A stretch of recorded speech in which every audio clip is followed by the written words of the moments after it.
Okay, welcome boys and girls. This is the first episode of a new series that I'm starting now in January 2017 called Matric Question Mondays, which is just as it sounds. Every Monday I'm going to work through some matric question papers and I'd like all of the matrics to join me. So if you'd like to keep up with this, please subscribe to the channel so that you can get to watch the videos every single Monday. And please, when you watch this, for your own benefit, please do not just sit and watch it, but please also get a pen and paper ready before you watch the video and sit and do the questions also. As I write them down yourself and try to do them ahead of me. Try to finish on your own and then compare what you do to what I do, because in maths it's very important to also be able to do the questions and not just understand them, not just follow what I do, but also be able to do them on your own. So I'm looking forward to to I'm looking forward to talking to all of you matrics every Monday. Right. And I hope this is a very good year for all of you guys. I've got this question paper book. This is the 2016 edition, but it's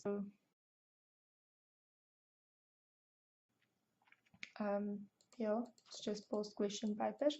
And for today's episode, I'm going to work through the first paper in this book, paper A1, which is the Gauteng Departmental Education's Preparatory Exam for September 2015.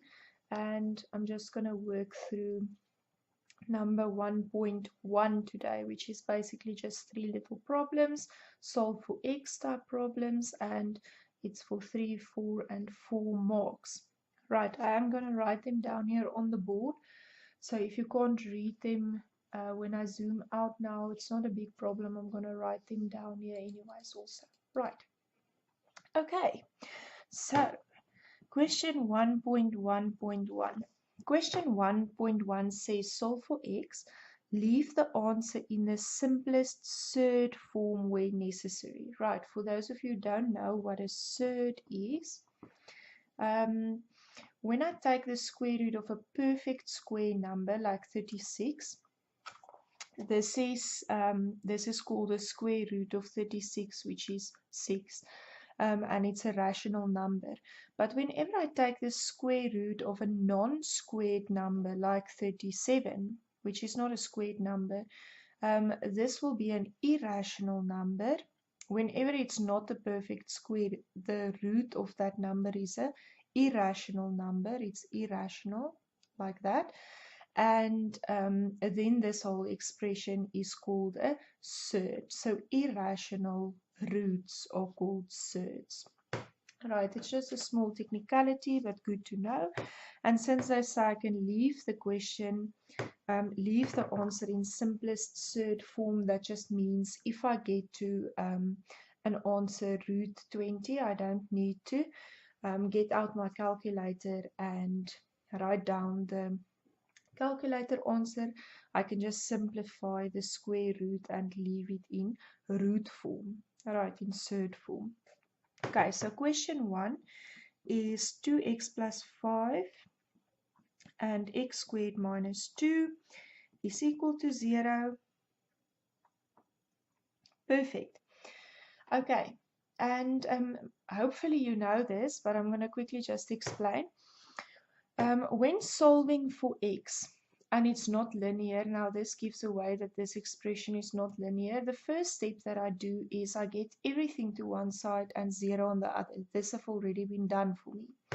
The second step that I do is I'm going to factorize this expression on this side. Now, since there's already 2 brackets, this is already factorized, so that's already done. And then the third step is to use the zero factor law, which means if I've got a product of 2 things or more things equal to 0, then every one of these expressions is possibly 0. So if I've got a few things multiplied, that gives me 0. One of these things that I multiply must be 0. So I'm going to start at the last step. They've actually done most of the work for me. If your first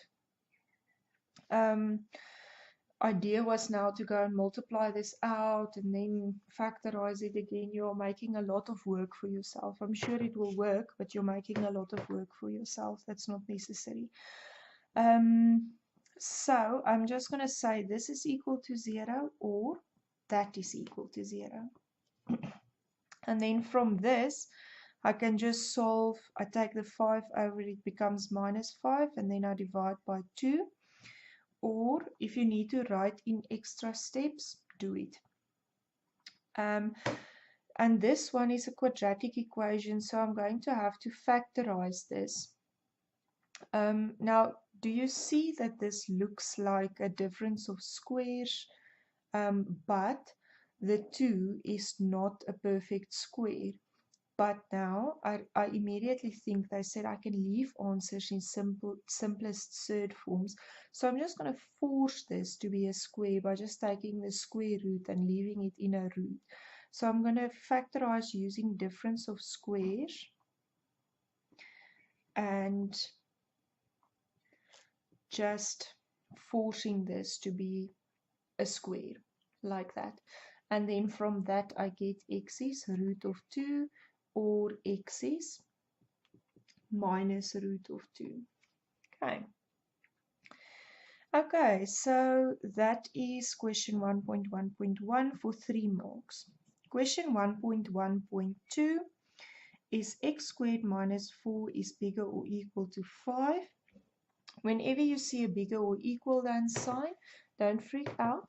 You work exactly as you would if there was an equal sign. So you do exactly the same thing. The only 2 things that you need to remember is if you multiply with a negative number, you swap the sign around. So bigger than becomes smaller than, or smaller than becomes bigger than. So if you multiply with a negative number, you swap the sign around. And if it's not a linear equation, this is quadratic, there's just an extra step that comes at the end, but I'll explain when we get there. So I'm just going to take this 5 over, then it's minus 4 minus 5, which is minus 9. See, exactly the same as what I would do if it was an equal sign. And then just instead of saying now x is equal to 3 or x is equal to minus 3, this is going to be my critical values or critical points. Please don't say x must be bigger or equal to minus 3 or x must be bigger or equal to 3. Just put bigger or equal to signs in there and do that. Don't do that, it's going to be wrong, right? There's a few methods that you can solve that you can do this last step with, but I know most of the students that I teach extra classes with uses this method, so I'm going to use this. But if you use another method and you understand it and you know it and you go with that, it's perfectly fine. Okay, the method that I've seen most students use is this is a parabola, right? And since the x squared value is positive, it's not minus x squared, it's a positive x squared value, the parabola is going to be this way around. Yes, and my 2 x-intercepts is going to happen at minus 3 and 3. Now obviously this one is going to be minus 3 and that one is going to be 3, right? And if I'm looking for values where this product is bigger or equal to 0, so this function and this function is the same thing. This function is bigger than 0 means it's above the x-axis. So it's this bit there and this bit there, going on obviously to both sides. So that happens where x is.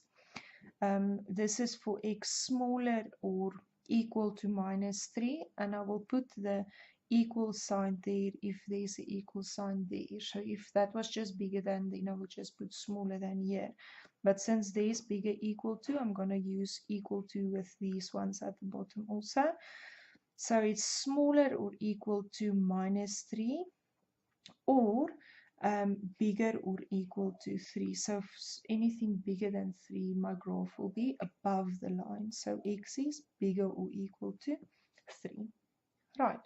So if there's an inequality, quadratic equation, just remember to quickly go draw up a sketch and just do this one extra step. Otherwise, you're going to lose the marks. Last question. Question 1.3 is 12 to the power of 2x is equal to 8 times 36 to the power of x. Right. Always remember this. Let me just quickly show you here in the question paper. They've written this 8.36 now. This 8 times 36 to the power of x. It looks almost like they've put the point there at the bottom and not in the middle like I've done here now. They put it there. Okay, and it looks almost like 8.36, but in South Africa for decimals we use a comma. So since this is a point, it's multiplication, right? So even if it's at the bottom, I hate that they didn't put it up there because it just takes out confusion. But just look out for that. If it's a point, you can assume it is multiplication. So 8 times 36 to the power of x and not 8.36. Right. Okay, so I've got this. Now I'm going to do this without a calculator. It doesn't say here that I'm not able to use a calculator. I can use a calculator if I want to, but I'm going to do this without a calculator to just show you that it's very possible to do most things without a calculator. But I am a big fan of the use of calculators, especially when you are writing a test or exam. It's just like a safe net. Just to make sure you don't make a simple mistake or a stupid mistake, just to double check yourself, just to make sure you've done the right thing. Even if I know the prime factor form of 12 is 2 squared times 3, I'll use a calculator to just double check myself if I'm writing exam. Because during the exams we're just sometimes tired and our brains zone out for a second and we do stupid things which costs us marks. So I'm a big fan of just double checking things with a calculator. That is, if the question doesn't explicitly say don't use one, then you shouldn't. Okay, so 12, I'm just going to write this in. Whenever I work with exponents, my first thing that I do is always go to prime factor form. So 12, I'm going to just write as 2 squared times 3, prime factor form. If you do have those Casio calculators that most kids have anyways, you know the ones I'm talking about. It's a grey black Casio FX2 something something calculator. Most of the kids have them. That calculator can write 12 in this form. You just press 12 and then you press equal. First, it's important that you press the equal and then you press shift fact. Shift fact. Fact is standing above one of the buttons there. Shift fact. Then it writes it in this form. If you don't have one of those calculators, you have another calculator. Those are the only ones that I know that can do this. If you don't have, the method to do that is that, you know, this from primary school. This thing. That's what I'm doing here. Prime factor form. Okay. So I'm going to write all of this in prime factor form. The 8 is 2 to the power of 3. 36 is 2 squared times 3 squared. Is it? Yep. Okay, x. Right. And then I'm just going to first use my exponential laws to simplify these two brackets. brackets, exponential law says that if I've got a power over a power, I multiply.